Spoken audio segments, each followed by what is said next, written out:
We've got a full slate of things to talk about today, starting with the White House Employment Agency, some might call it, as another Democratic Senate candidate has revealed that he was offered an administration position if he would drop out of his race for the Senate. Then we're going to talk to CBS News' Scott Conroy, who's kind of our resident expert on Sarah Palin, about the new Palin head movement, people online who are trying to build a presidential campaign for Sarah Palin in 2012.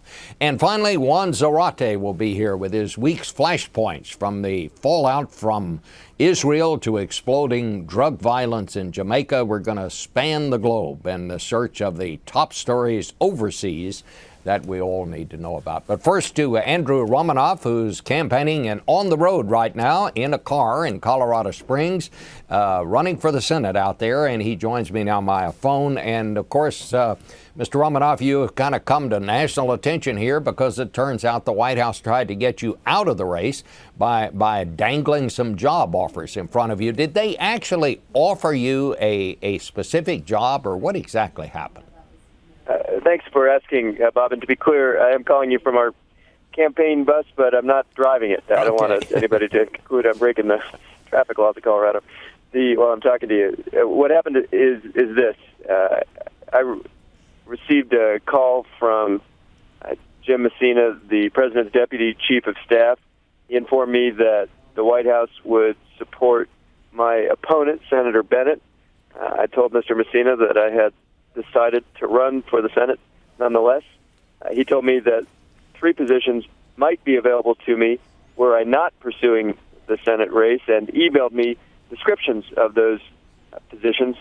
I told him that I would not change course. That's the last time I had any communication on this matter with Mr. Messina or anyone else from the White House, and that was in September of 2009. Were you surprised by this? Were you offended by it? What was your reaction? I mean, did this call just come out of the blue?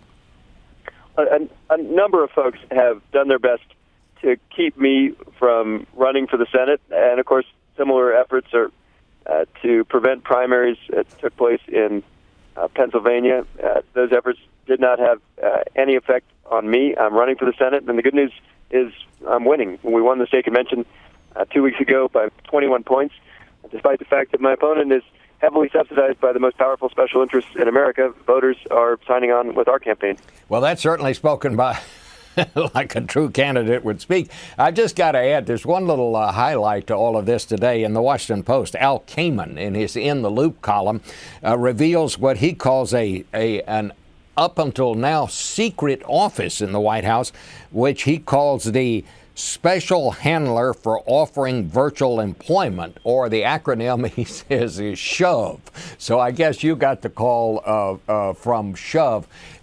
Do you think that the White House did anything illegal here when they offered this job to you? Did they pressure you in any way? I mean, what just as a candidate and as a person, how did you feel about this? Well, plainly, the White House's efforts made no impact on my decision to run. I'm running because I believe I've got the best ability to represent Colorado in the U.S. Senate. And while I respect and support the president and look forward to working with him, this decision is going to be made by the people of Colorado, as it should be. And to be candid with you, as we travel around the state, I've met only a handful of folks who say, well, gosh, the president's endorsement in this race settles the matter for us. Most Coloradans are quite determined to exercise their own judgment, as they're known to do. And I expect when all is said and done, we'll win the nomination and the general election. Has this come up in any way during the campaign? Has anybody tried to make an issue of it and hold it against you? I mean, after all, you did say, no, I'm not interested. Now, most folks want to know is how are you going to get them a job, and how are we going to strengthen the economy and hold down the cost of health care? What are you going to do about the oil spill in the Gulf? And how are you going to stand up to the oil industry and the insurance companies and the big Wall Street banks and put the priorities of ordinary Coloradans, ordinary Americans ahead of special interests? Those are the priorities that people share with me, and certainly those are the priorities I will bring to the U.S. Senate. All right. Well, Andrew Romanoff, we want to thank you for joining us this morning and giving us a few more details on how all of this came about and took place. I think we're losing you on the phone here, but I think we got the gist of what you had to say today. So thanks very much for being with us. Thank you very much, Mr. Schieffer. I appreciate it. Okay.